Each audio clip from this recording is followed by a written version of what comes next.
This is Mangeep Gadetharia. Welcome to in our video lecture series.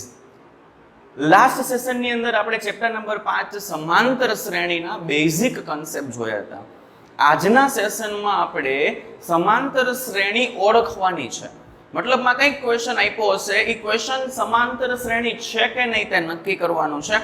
ઓર તો કોઈ term આપણને આપેલી હશે, લાઈક એ અને ડી, પ્રથમ પદ અને સામાન્ય તફાવત આપેલો હશે, એના ઉપરથી આપણે સમાંતર શ્રેણી બનાવવાની છે. એવા સમજવાના છે. તો જોઈએ ઉદાહરણ નંબર 1 તમારી સ્ક્રીન સામે છે.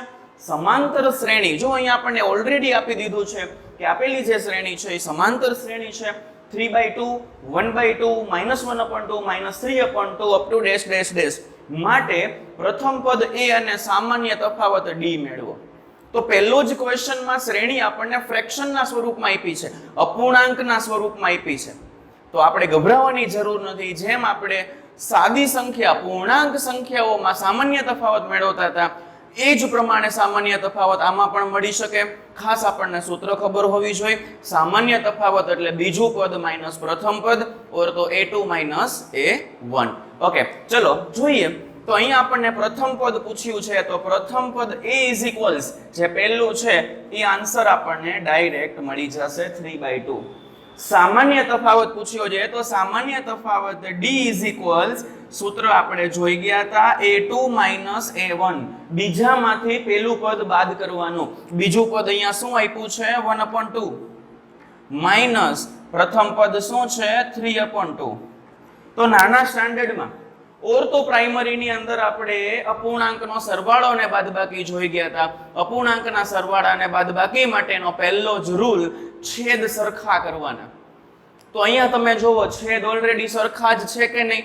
તો કોઈ પણ કન્ડિશનમાં છેદ સરખા હોય તો અંશનો સીધો જ સરવાળો કે બાદબાકી થઈ શકે. છેદ એઝ ઇટ ઇઝ રહેવા દેશું. ઓર તો હવે આપણે 10માં છીએ, તો અહીંયા હું એમ પણ કહી શકું કે લસા આવ્યો 2. છેદ સરખા કરવા માટે શું કરવું પડે? લસા લેવો પડે. તો અહીંયા 2 છે ને અહીંયા 2 છે, બેયના છેદમાં 2 છે, એટલે 2 અને 2 નો લસા 2 જ આવે. કન્સેપ્ટ આપણે પહેલા ચેપ્ટરમાં લસા શોધવાનો શીખી ગયા છીએ, એટલે આઈ થિંક સો હવે આપણને ઈઝી પડશે લસા મેળવવા માટે. તો 2 અને 2 નો લસા આવશે 2, એટલે અંશની સીધી બાદબાકી કરી શકાય.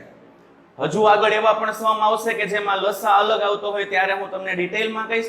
અત્યારે લસા જે છે એ 2 જ આવે છે, બેયના છેદમાં 2 છે, બંનેના છેદમાં 2 છે, એટલે આપણે અંશને સીધો સરવાળો કે બાદબાકીમાં લઈ જઈ શકશું. તો 1 - 3 સીધા લખી દીધા. 1 - 3 એટલે શું થશે? -2. છેદમાં -2 એઝ ઇટ ઇઝ. ઉપર નીચેથી 2 કેન્સલ, કાંઈ ન વધે તો શું હોય? 1, અને આગળ માઇનસની નિશાની, તો આપણો આન્સર શું આવશે? -1. બરોબર? આઈ થિંક આ વસ્તુ આપણને સમજાણી હશે. 1 માર્ક્સની અંદર પૂછાઈ શકે, હેતુલક્ષીમાં પૂછાઈ શકે કે સમાંતર શ્રેણીમાં સામાન્ય તફાવત મેળવો. તો ક્યારેય ઉતાવળ ન કરતા, બીજામાંથી જ પહેલું પદ બાદ કરવાનું. અને મેં તમને ગઈકાલે જ કીધું હતું, તફાવત જે છે એ ધન પણ હોઈ શકે, ઋણ પણ હોઈ શકે, અને 0 પણ હોઈ શકે. એટલે આટલી વસ્તુ ખાસ યાદ રાખજો, તો જ તમને ઈઝી પડશે. એટલે ગોખવાની જરૂર નથી. સમજેલું હોય કે સામાન્ય તફાવત is equal to a2 minus a1, તો ક્યારેય ભૂલ પડવાના ચાન્સીસ રહે નહીં. તો જોઈએ આવું જ કંઈક ઉદાહરણ નંબર 2 આપણને આપેલું છે. ઉદાહરણ નંબર 2 તમારી સ્ક્રીન સામે છે. ક્વેશ્ચન છે, નીચેનામાંથી કઈ સંખ્યાની યાદી સમાંતર શ્રેણી છે? ચલો હવે આપણે ચેક કરવાનું છે કે આપણને જે શ્રેણી આપી છે એ સમાંતર છે કે નહીં. તો ગઈકાલે એક રૂલ તમને શીખડાયો હતો કે કોઈ પણ સમાંતર શ્રેણી, ઓર તો કોઈ પણ શ્રેણી સમાંતર ક્યારે હોય? તો એની વચ્ચેનો બે પદ વચ્ચેનો તફાવત છે એ સરખો હોવો જોઈએ. તો એ જે શ્રેણી છે એ સમાંતર કહેવાશે. તો ચાલો આપણે ટ્રાય કરીએ. પણ આમાં ક્વેશ્ચનમાં હજુ આગળ પણ કંઈક કીધું છે કે જો તે સમાંતર શ્રેણી હોય તો એના પછીના 2 પદ લખો. મતલબમાં આપણે ચેક કરીએ અને આપેલી જે શ્રેણી છે એ સમાંતર થશે, તો જે 4 પદ આપણને 4 કે 5 પદ આપેલા છે, એમાં એના પછીનું પદ શું હશે એ આપણે શોધવાનું છે. તો ક્વેશ્ચન નંબર 2 નો પહેલો સમ, 4, 10, 16, 22. ચલો ચેક કરતા જાઓ. 4 પછી 10 એટલે +6 થયા કે નહીં? પછી 10 પછી 16, પાછા કેટલા થયા? +6. 16 પછી 22 કેટલા થયા? +6. તો ઈચ એન્ડ એવરી ટાઈમ, દર વખતે છ નો વધારો થાય છે એનો મતલબ અહીંયા દર વખતે તફાવત જે છે એ સરખો આવે છે. તફાવત જો સરખો આવતો હોય તો આપેલ શ્રેણી જે છે એ સમાંતર કહેવાય. બીજી મેથડ એવી છે, બીજામાંથી પહેલું પદ બાદ કરો, 10 માંથી 4 જાય તો 6, 16 માંથી 10, ત્રીજામાંથી બીજું પદ બાદ કરું છું, 16 માંથી 10 જાય તો 6, ચોથામાંથી ત્રીજું પદ બાદ કરું છું, 22 માંથી 16 જાય, 22 માંથી 16 જાય, 6 વધે. ઈચ એન્ડ એવરી ટાઈમ તફાવત 6 નો આવે છે. એટલે આપેલી જે શ્રેણી છે એ કેવી શ્રેણી છે? સમાંતર શ્રેણી છે. તો આપણને આગળ શું કીધું છે કે જો ઈ સમાંતર શ્રેણી હોય તો પછીના કેટલા પદ લખવાના છે? 2 પદ લખવાના છે. તો અહીંયા 16 આપણે 22 અટકી ગયા હતા. પછી 22 પછી કેટલા ઉમેરાય છે? તો કે 6. તો 22 માં 6 ઉમેરો, શું જવાબ આવ્યો? 28. 28 પછી પાછા 6 ઉમેરાય, 28 માં 6 ઉમેરો, શું જવાબ આવ્યો? 34. તો આપેલી શ્રેણી સમાંતર છે. સમાંતર છે એટલે એના પછીના 2 પદ આપણે લખવાના હતા. તો એના પછીના 2 પદ +28 અને +34. ઓકે, કારણ કે દરેક વખતે 6 નો વધારો થતો હતો એટલે 22 માં 6 ઉમેરા 28 આવ્યા અને એ 28 માં 6 ઉમેરો છો 34 આવે છે. 2 જ પદ પૂછ્યા છે એટલે આપણે 2 જ પદ લખશું. બાકી there are infinitely many terms are available. અનંત તમને પદ મળી શકે પણ આપણને 2 જ પૂછ્યા હતા એટલે આપણે 2 જ લખ્યા. ચલો થોડુંક ટ્વિસ્ટ આવ્યું. ઉદાહરણ નંબર 2 નો બીજો સમજો. 1 -1 -3 -5. તો આપણને એમ થયું કે સર આ તો નેગેટિવ નંબર આવી ગયા, ઋણ સંખ્યા આવી ગઈ. ગભરાવાની જરૂર નથી. ચલો 1 માંથી -1 ક્યારે થાય? તો કે 1 માંથી -2 બાદ કરો ને ત્યારે -1 આવે. આપણે જે પ્રાઇમરી લેવલમાં જો જવું હોય તો જઈ શકાય. સંખ્યા રેખા યાદ કરો. જમણી બાજુ 1 હતા અને ડાબી બાજુ -1 હતા. તો 1 પાસેથી -1 પાસે જવું હોય તો પહેલા હું 1 પાસેથી 0 પાસે આવ્યો એટલે 1 કદમ અને 0 પાસેથી -1 પાસે આવ્યો એટલે 2 કદમ. હું ટોટલ ચાલ્યો 2 કદમ. પણ કઈ સાઈડ ચાલુ છું? ડાબી સાઈડ ચાલુ છું. ડાબી સાઈડ ચાલુ છું એટલે આન્સર માઈનસ લખવો પડે. જો હું જમણી સાઈડ ચાલતો હોય તો આન્સર પ્લસ લખવો પડે. એટલે અહીંયા મેં શું લખ્યું છે? -2. ઓર તો બીજી મેથડ કે બીજામાંથી પહેલું પદ બાદ કરી દો. બીજું પદ -1 છે, બાદ એટલે માઈનસ, પહેલું પદ શું છે? 1. માઇનસ માઇનસ પ્લસ, 1 ને 1 2, મોટા પદની નિશાની. તમે જોવો તફાવત અહીંયા શું મળે છે? -2. અહીંયા પણ -2. તમને મજા આવે એ મેથ્સ તમે યુઝ કરી શકો છો. ઓકે, ચલો હવે -1 પાસેથી -3 પાસે જવું છે. આપણને ખબર છે સંખ્યા રેખામાં -1, ત્યાંથી ડાબી બાજુ -3 છે.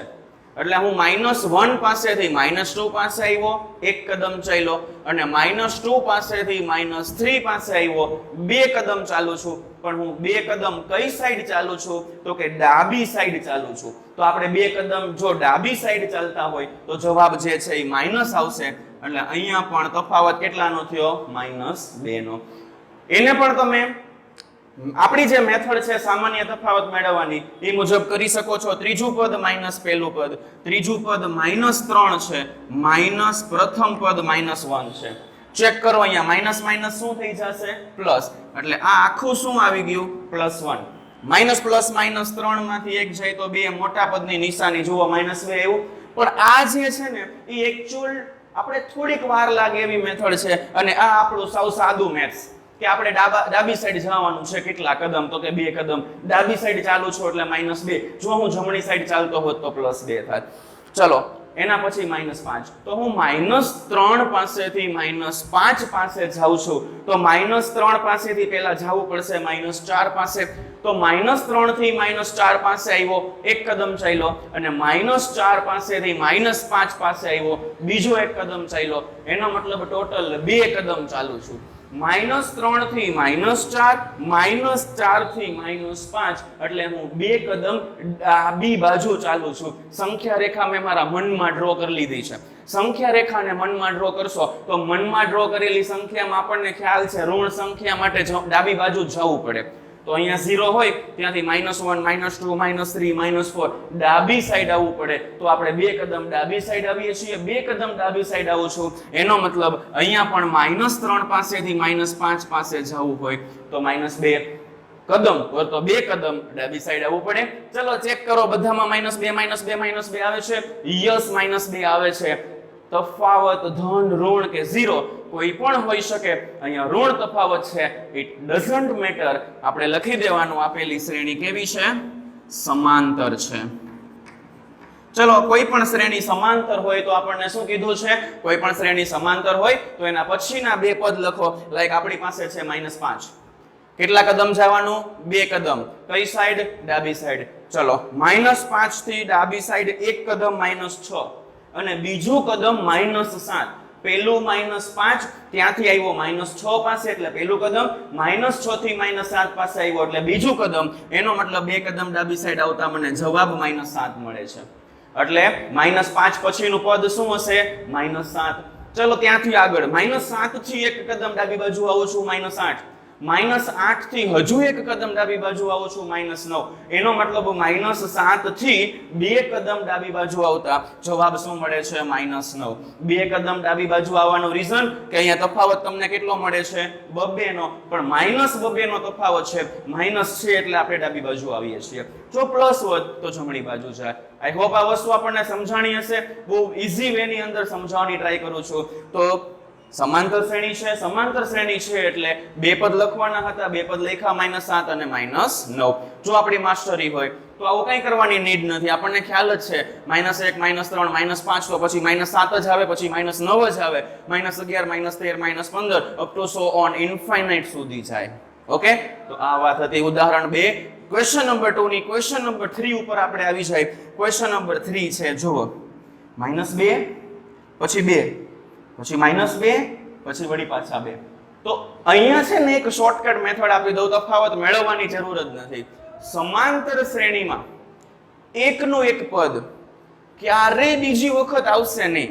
હા, એક જ કન્ડિશન એવી છે, લાઈક આપણે લખીએ 3 3 3 3 3 અપ ટુ ઇન્ફાઇનાઇટ ટાઈમ 3. એકનું એક પદ બીજી વાર આવ્યું, યસ, પણ એ કોન્સ્ટન્ટ આવે છે, એની સિવાય બીજું કોઈ આવતું નથી. જ્યારે આમાં જુઓ, પહેલા -2 આવ્યા, પછી 2 આવ્યા, વળી -2 આવ્યા, વળી પાછા 2 આવ્યા, તો આગલા 2 છે એ ઇન ફ્યુચર ક્યાંક પાછા રિપીટ થાય છે. તો સમાંતર શ્રેણીમાં એકનું એક પદ ક્યારેય આ કન્ડિશન મુજબ રિપીટ થશે નહીં. જો એ રિપીટ થતું હોય તો આપેલી શ્રેણી સમાંતર નથી એવું લખી દેવાનું. તફાવત મેળવવાની જરૂર નથી. તફાવત મેળવવા જાય તો સમય છે એની બરબાદી થાય, ઓર તો એમ કહી શકાય વધારે સમય લાગે. તો આપણે ખાસ અહીંયા બુદ્ધિ દોડાવવાની છે.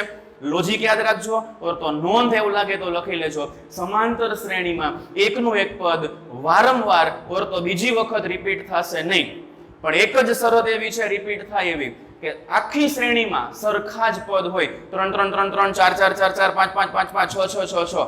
પણ આવી કન્ડિશન હોય તો આને સમાંતર શ્રેણી કહેવાય નહીં. તો આ લખી દેવાનું, આપેલી જે શ્રેણી છે એ સમાંતર શ્રેણી નથી. સમાંતર શ્રેણી ન હોય એટલે એના પછીના પદ શોધવાની કઈ નીડ રહેતી નથી. ઉદાહરણ નંબર 2, ક્વેશ્ચન નંબર 4. 1 1 1 2 2 2 3 3 3. તો પહેલા ત્રણ પદ આપણે જોયા 1 1 અને 1. યસ, તફાવત સરખો આવ્યો, પણ 1 પછી પાછું 2 2 2 થયો. તો અહીંયા 0 નો તફાવત, અહીંયા 0 નો તફાવત, પણ 1 માંથી 2 પાસે એટલે +1 નો તફાવત. તફાવત સરખો ના રહ્યો. તફાવત સરખો નથી રહેતો એટલે આપેલી શ્રેણી સમાંતર નથી. એવું પણ તમે અહીંયા કહી શકો છો, ઓર તો એમ પણ કહી શકો છો કે જો સ્ટાર્ટિંગના ત્રણ પદ 1 1 1 હોય તો છેલ્લે સુધી 1 જ આવવા જોઈએ. 1 સિવાયનું બીજું કોઈ આવે તો આપેલી શ્રેણી સમાંતર નથી. અહીંયા 1 સિવાય 2 પણ આવ્યા અને 2 સિવાય 3 પણ આવ્યા એટલે આપેલી શ્રેણી સમાંતર નથી. તો લખી દેશું આપણે, આપેલી શ્રેણી સમાંતર નથી. તો મિત્રો આ વાત હતી ઉદાહરણ નંબર 2 ની. ઉદાહરણ 2 માં આપણે ચેક કરવાનું હતું કે શ્રેણી સમાંતર છે કે નહીં. યસ, આપણે ચેક કરી લીધું.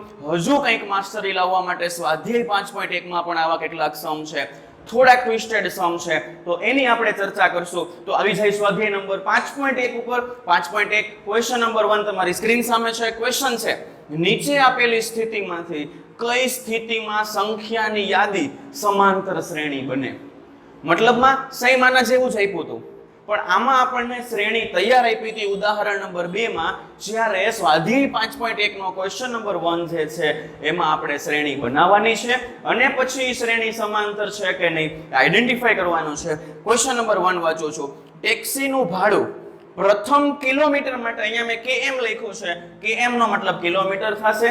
જો ક્વેશ્ચન ના સમજાય હોય તો દેખાવામાં કઈ પ્રોબ્લેમ હોય તો ટેક્સ્ટ બુક સાથે રાખીને બેસજો, વધારે આઈડિયા આવશે. હું જે બોલું છું એ ટેક્સ્ટ બુક સાથે મેચ કરતા જજો. ટેક્સીનું ભાડું પ્રથમ કિલોમીટર માટે 15 રૂપિયા. પ્રથમ કિલોમીટર માટે 15 રૂપિયા છે એટલે પહેલું પદ તો 15 ફિક્સ થઈ ગયું કે નહીં. પછીના વધારાના પ્રત્યેક કિલોમીટર માટે 8 રૂપિયા. એનો મતલબ શું થયો? તો કે ભાઈ કોઈ ટેક્સી વાળા ભાઈ છે એ તમે 1 કિલોમીટરની જર્ની કરશો, 1 કિલોમીટર અંતર દૂર જશો તો 15 રૂપિયા જેટલો ચાર્જ લેશે. પણ જો તમારે 2 કિલોમીટર જેટલું અંતર કાપવું છે તો એને કીધું કે પછીના પ્રત્યેક કિલોમીટરના 8 રૂપિયા. એટલે શું થાય? પહેલા કિલોમીટરના 15, બીજા કિલોમીટરના 8, 15 ને 8 23. એટલે તમારે 2 કિલોમીટરનું અંતર કાપ્યું છે તો 23 રૂપિયા થશે. એનો મતલબ અહીંયા બીજું પદ શું થઈ જશે? 23. ચલો 2 નહીં, આપણે 3 કિલોમીટર અંતર કાપવું છે તો પહેલા કિલોમીટરના 15, બીજા કિલોમીટરના 8, ત્રીજા કિલોમીટરના પણ 8. કારણ કે પછીના પ્રત્યેક કિલોમીટર માટે દરેક કિલોમીટરના 8 રૂપિયા કીધા છે. તો પહેલા કિલોમીટરના 15, બીજાના 8, 15 ને 8 23, અને હજી ત્રીજા કિલોમીટરના પણ 8, 23 ને 8 31. તમારે વધારે નહીં 3 થી 4 પદ મેળવવાના તો તમે ઇઝીલી આઈડેન્ટિફાઈ કરી શકશો આપેલી શ્રેણી સમાંતર છે કે નહીં. ઓકે, 4 કિલોમીટર અંતર કાપવું છે. પ્રથમ કિલોમીટરના 15, બીજાના 8, ત્રીજાના 8, ચોથાના પણ 8 રૂપિયા. તો 4 કિલોમીટર અંતર કાપવું, આપણે હિસાબ કરીએ. પહેલા કિલોમીટરના 15, બીજાના 8 છે એટલે 2 કિલોમીટરના 23, 3 કિલોમીટરના 23 ને 8 31, અને 4 કિલોમીટરના 31 ને 8 39. અહીંયા આપણે 4 કિલોમીટર સુધી જઈએ છીએ અપ ટુ સો ઓન. ચલો ચેક કરો. 15 માંથી 23 થી આપણે +8 કર્યા હતા, 23 માંથી 31 થયા +8 કર્યા હતા, 31 માંથી 39 થયા +8 કર્યા હતા. દરેક વખતે 8 રૂપિયાનો જ વધારો થતો જાય છે કે નહીં? યસ, 8 રૂપિયાનો જ વધારો થાય છે. એનો મતલબ તફાવત આપણને દરેક વખતે સરખો મળે છે. તફાવત સરખો મળતો હોય એટલે કહી શકાય આપેલી જે શ્રેણી છે એ સમાંતર શ્રેણી છે. જસ્ટ ખાલી આપણે એટલું જ લખવાનું હતું કે સંખ્યાની યાદી સમાંતર શ્રેણી બને. યસ, પહેલો જે ક્વેશ્ચન છે એ સમાંતર શ્રેણી બને. અને એક રૂલ ખાસ યાદ રાખજો કે એમ કીધું છે કે પછીના પ્રત્યેક, એટલે 100% સમાંતર શ્રેણી જ હોય, કારણ કે એ કોન્સ્ટન્ટ જ વધશે, સતત જ વધવાનું છે, એમાં અસતત આવશે નહીં. ચલો ક્વેશ્ચન નંબર 1 નો બીજો સમ. નળાકારમાં રહેલ હવાનું પ્રમાણ હવા કાઢવાના પંપ દ્વારા દર વખતે નળાકારની બાકી રહેલ હવાનો ચોથો ભાગ એટલે 1/4 ભાગ બહાર કાઢે છે. જસ્ટ અહીંયા જો આપણી પાસે આંકડાકીય માહિતી નથી, આપણે કન્ફ્યુઝ થઈ જાય. તો અહીંયા શું કરવાનું? તો અહીંયા આપણે એવી માહિતી લેશું, એવો એક આંકડો ધારી લેશું કે જેને તમે 4 વડે ભાગી શકો. લાઈક હું 80 લઉં છું, ધારો કે, ચલો હું અહીંયા ધારો કે લખી દઉં એટલે ઇશ્યુ ના થાય. આપણે મુહૂર્ત કરીએ છીએ 80 થી કે સ્ટાર્ટિંગમાં હવા કેટલી છે? 80. એક નળાકારમાં હવા કેટલી છે? 80. હવે એનો ચોથો ભાગ બહાર કાઢું તો 80 નો ચોથો ભાગ એટલે કેટલું થયું? 20. ચલો 80 માંથી 20 હવા બહાર નીકળી ગઈ, વધી કેટલી? 60. ચલો હવે વધે છે 60 હવા. હવે શું કરશું? તો કે હવે જે 60 વધી છે એનોય ચોથો ભાગ તમે જુઓ, કાઢવાના પંપ દ્વારા દર વખતે નળાકારની બાકી રહેલી, પહેલા 80 હતી, ચોથો ભાગ એટલે 20 કાઢી નાખ્યું, 60 વધ્યું, તો હવે જે બાકી રહી છે એનોય ચોથો ભાગ કાઢશું. તો 60 નો ચોથો ભાગ 15. 60 નો ચોથો ભાગ શું થાય? 15. કેમ ખબર પડી? 60 ભાગ્યા 4. 60 ભાગ્યા 4 કરતા જવાબ 15 આવે છે. તો 60 હવા હતી એમાંથી 15 નીકળી ગઈ, કેટલી વધશે? 45. એટલે હવે અહીંયા શું આવ્યું? 45. આગળ કઈ જોવાની જ જરૂર નથી. પેલા 20 નો તફાવત હતો એમાંથી હવે 15 નો તફાવત થઈ ગયો. તફાવત બદલાણો કે નહીં? તફાવત બદલાઈ ગયો એટલે લખી દેવાનું આપેલી જે શ્રેણી બને છે એ સમાંતર શ્રેણી નથી. એક માર્ક્સ માટે પૂછવું હોય તો ટ્વિસ્ટ કરીને પૂછી શકે તો યાદ રાખજો અહીંયા આપણે એવી જ રકમ લેશું કે જેને હું 4 વડે ભાગી શકું. રેડી? બે જ પદમાં આપણને ખબર પડી જશે. 80 તો પહેલું હતું જ, એના પછીના બે પદ લેશો તમને ઓટોમેટિક આઈડિયા આવશે કે શ્રેણી સમાંતર છે કે નહીં. ઓકે, આવી જાય ક્વેશ્ચન નંબર 1 ના ત્રીજા ઉપર. પ્રત્યેક m એટલે મીટર, પ્રત્યેક મીટરના ખોદકામ બાદ એક કૂવો ખોદવા માટે લાગતો ખર્ચ. ઓકે, પ્રથમ મીટરના 150 રૂપિયા, પ્રથમ મીટરના 150 એટલે પ્રથમ પદ 150, પછીના પ્રત્યેક મીટર દીઠ જોવાના જેવું થયું, પછીના વધારાના પ્રત્યેક કિલોમીટર માટે, તો અહીંયા પણ પછીના પ્રત્યેક મીટર દીઠ આટલું તમે વાંચો છો ત્યાંથી જ સમજી લેવાનું કે આપેલી શ્રેણી સમાંતર છે. આઈ થિંક સો આ વસ્તુ સમજણી હશે. હવે ધારો કે એમ થાય કે સર નથી મજા આવતી, કઈ વાંધો નહીં, ચેક કરીએ. ચલો પહેલા મીટરના 150, પણ હું 2 મીટર ખોદું તો પહેલા મીટરના 150, પછી પ્રત્યેક મીટર દીઠ 50 રૂપિયા છે, એટલે બીજા મીટરના કેટલા થાય? 50. પહેલાના 150, બીજાના 50, 2 મીટર ખોદકામ કરું છું, 150 + 50, 2 મીટરના ખોદકામ માટે મારે 200 રૂપિયા આપવા પડશે. 3 મીટરનું ખોદકામ કરું છું, પહેલા મીટરના 150, બીજા મીટરના 50, ત્રીજાના 50, 150 + 50 200, 200 + 50 250. તમે જોઈ શકો છો અહીંયા તફાવત 50-50 નો સરખો તફાવત આવે છે, સરખો આવે છે એટલે આપણી જે શ્રેણી છે એ સમાંતર છે. પણ મેં તમને જે હિન્ટ આપેલી છે એ હિન્ટ તમે લીધી હોય તો આપણે 5 સેકન્ડમાં આન્સર લખી શકીએ, અને આ ક્વેશ્ચનનો જે સમય વધ્યો છે એ બાકીના ક્વેશ્ચનની અંદર આપણે યુઝ કરી શકાય. ટાઈમ મેનેજમેન્ટ ખૂબ અગત્યનું છે. ઇવન કે 10th પછી તમે આગળ જાશો ત્યાં બી આવું કામ આવશે, એટલા માટે હું તમને અહીંયા એ વસ્તુ શીખવાડું છું. ઓકે, જોઈએ ક્વેશ્ચન નંબર 1 નો ચોથો સમ. આપણા માટે કંઈક નવો કન્સેપ્ટ, 8% વાર્ષિક ચક્રવૃદ્ધિ દર.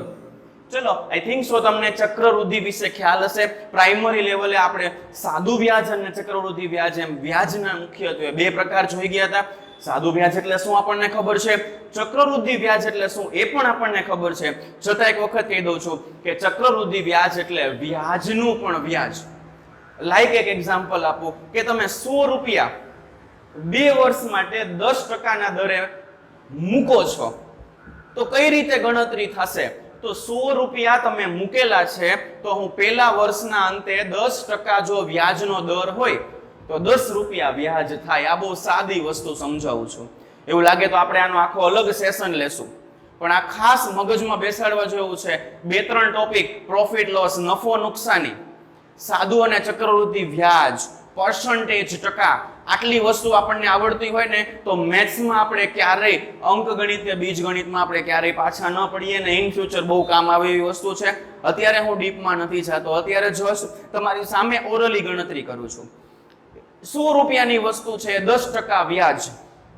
હવે સાદું વ્યાજ કે ચક્રવૃદ્ધિ વ્યાજ પહેલા વર્ષે તો સરખું જ થશે, એટલે પહેલા વર્ષે તમને વ્યાજ આવ્યું 10 રૂપિયા.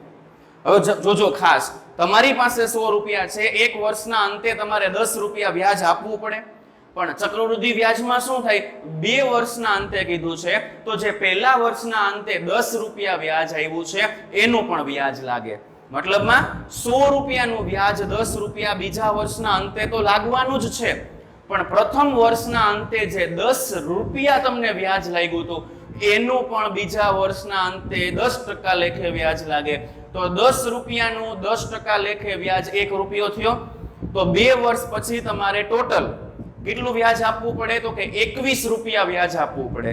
10 રૂપિયા પહેલા વર્ષનું અને 11 રૂપિયા બીજા વર્ષનું, એટલે 21 રૂપિયા વ્યાજ આપવું પડે. જ્યારે સાદા વ્યાજમાં દર વર્ષે 10-10 રૂપિયા જ વ્યાજ આવે, જો કોઈ રકમ 100 હોય અને વ્યાજનો દર 10 હોય તો. આ વસ્તુ આપણે બહુ ડિટેલમાં પ્રાઇમરી લેવલે શીખી ગયા છીએ. આ જસ્ટ મેં તમને એક બેઝિક કન્સેપ્ટ આપ્યો હતો અને સમજાવ્યું હતું કે ચક્રવૃદ્ધિ વ્યાજ એટલે થાય શું, કે પહેલા વર્ષે જે વ્યાજ લાગ્યું છે એનું પણ વ્યાજ બીજા વર્ષે લાગશે, બીજા વર્ષે જે વ્યાજ મતલબમાં ટોટલ 2 વર્ષનું જે વ્યાજ આવ્યું એનું વ્યાજ તમને ત્રીજા વર્ષે લાગે.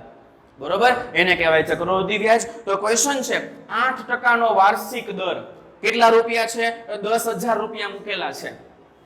તો હવે એનું છે વર્ષે ખાતામાં જમા થતી રકમ, એનો મતલબ શું થાય કે 10,000 મૂક્યા છે તો દર વર્ષે મને કેટલું વ્યાજ મળશે. તો ચાલો આપણે જોઈએ.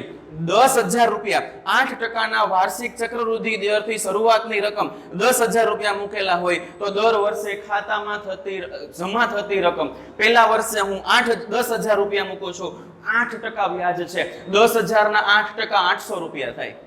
કેટલું થશે? 800. તો ખાસ એક વસ્તુ યાદ રાખજો, શરૂઆતમાં તમે 10,000 મૂક્યા છે તો એ 1 વર્ષના અંતે તમને કેટલા મળશે? 10,800.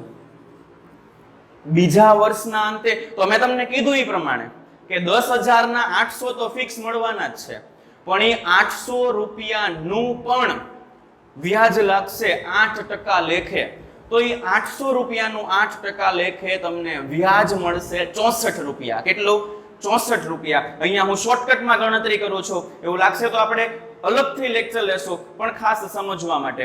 પહેલા 10,000 રૂપિયા હતા, એના 10,800 થયા. એવું લાગે ને તો અહીંયા હું 10,000 લખી દઉં છું, આપણને ઈઝી પડશે. 10,000 હતા, એના 10,800 થયા પહેલા વર્ષના અંતે. બીજા વર્ષના અંતે 10,000 ફિક્સ, પહેલા વર્ષના 800 મળ્યા છે એ તો મળશે જ, અને એ 800 ના 8% લેખે 64 રૂપિયા વધારાના મળશે. 10,000 પ્લસ 800 એટલે 10,800, અને 64 રૂપિયા બીજા એટલે 10,864. તો અહીંયા વધારે પદ મેળવવાની જરૂર નથી. પહેલા વર્ષે મતલબમાં સ્ટાર્ટિંગમાં પહેલી વખત મૂકો છો 10,000, એક વર્ષના અંતે 800 રૂપિયાનો વધારો થયો, તફાવત 800 રૂપિયા આવ્યો, પછી 800 માંથી 864 થયું. જો તફાવત બદલાણો કે નહીં? તફાવત બદલાણો. 864 રૂપિયાનો તફાવત થઈ ગયો. એનો મતલબ તફાવત છે, ડિફરન્સ થતો જશે. હજુ તમે આગળ જાશો તો 10,864 એનું હજી 8% લેખે વ્યાજ ગણવું પડે કે નહીં? તો 100% તમને વ્યાજ કંઈક વધારાનું મળશે. પહેલો 10,000 નું 800, બીજા 800 નું 64, અને ત્રીજા 64 નું હજી 8% લેખે વ્યાજ શોધવાનું છે. આઈ થિંક સો 4.5 રૂપિયા જેવું કે 5 રૂપિયા જેવું મળે. એટલે 10,864 પ્લસ 5 10,869. તો અહીંયા તમને જે મળશે 10,869 સમથિંગ. મારી કંઈક ભૂલ હોઈ શકે કારણ કે હું મનમાં ગણતરી કરું છું, પણ તમને સપોઝ અહીંયા 10,869 મળે છે, તો તમે જોવો તફાવત જળવાતો નથી. તફાવત જળવાતો નથી એટલે આપેલી શ્રેણી સમાંતર નથી. જો અહીંયા સાદું વ્યાજ કીધું હોત તો 100% સમાંતર જ આવત. અહીંયા આપણી એક ભૂલ છે. 10,800 એટલે આઈ થિંક સો 800 ને 800 1600 એટલે 11,664 થાય. કારણ કે ઓલા 800 તો એડ કરવાના બાકી રહી ગયા ને, એટલે એ પ્રમાણે આગળ આવત. અહીંયા પણ એડ કરવા પડત. 800 રૂપિયા એડ કરવાના રહી ગયા છે, પણ જસ્ટ કહેવાનો મતલબ કે ચક્રવૃદ્ધિ વ્યાજ હોય તો દર વર્ષે વ્યાજ બદલાતું રહેશે. તમને જે વ્યાજ મળવા પાત્ર છે એ બદલાતું રહેશે, એટલે શ્રેણી સમાંતર ન થાય. જ્યારે સાદું વ્યાજ હોય તો શ્રેણી સમાંતર થશે. આ કન્સેપ્ટ ખાસ મગજમાં બેસાડજો. ચક્રવૃદ્ધિ વ્યાજ શ્રેણી સમાંતર ન થાય, પણ સાદું વ્યાજ શ્રેણી 100% સમાંતર થશે. તો આજના સેશનમાં આપણે જે સમજાવેલું છે એ શ્રેણી વિશે જ સમજાવેલું છે. હજી એક સેશન આપણે શ્રેણીનો જ લેશું, મતલબમાં શ્રેણી ઓળખવાની, પ્રથમ પદ મેળવવાનો, ડી મેળવવાનું. પછી આપણે છે એ આપણે ગઈકાલે એક સૂત્ર જોઈ ગયા હતા n માં પદનું, એ n = a + n - 1 * d. એના ઉપર જશું. આજના સેશનમાં કાંઈ ન સમજાણું હોય તો કમેન્ટ સેક્શનમાં તમારા ડાઉટ મને પોસ્ટ કરી શકો છો, ઓર તમારો પર્સનલ કોન્ટેક્ટ બી કરી શકો છો. આજ માટે આટલું રાખશું. જય હિન્દ, જય ભારત.